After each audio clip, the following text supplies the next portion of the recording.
The Sui dynasty had unified China, making it more prosperous than ever before. Yet their greed and overtaxation of their people had led them to become very unpopular. This had led to uprisings and divisions, which eventually led to their collapse in 618, with one of their court officials, a well-known, hard-working bureaucrat named Li Yuan, rising to power. Bureaucrats in ancient China and medieval China had significant influence, as many of them were trained in the Confucian style. They were disciplined, educated, hardworking, and usually incredibly wealthy, and Li Yuan was no exception.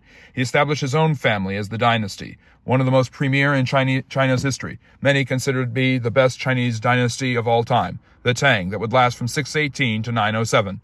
Li Yuan would rule the first 9 years of those 289 years in which the Tang dominated China and, for that matter, most of the Far East. From their capital of Xi'an or Chang'an, the Tang dynasty was incredibly powerful and formidable.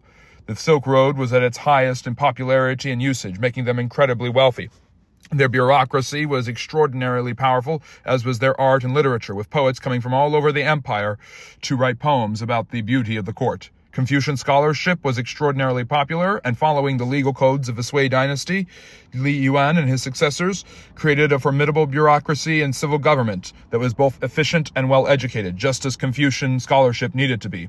At the same time, Buddhism was allowed to grow and prosper. Originally persecuted by the Han dynasty, it had become popular during the Sui and continued to be so. Metallurgy and the creation of beautiful art also flourished throughout the empire, and trade along the Silk Road made them prosperous. Woodblock paintings, sundials and time clocks, mechanical clocks, and gunpowder were all invented during the Tang dynasty. Yet all things unfortunately came to an end. In the 750s, rebellions like the An Lushan rebellion weakened the empire, and by 907 it had crumbled and fallen apart.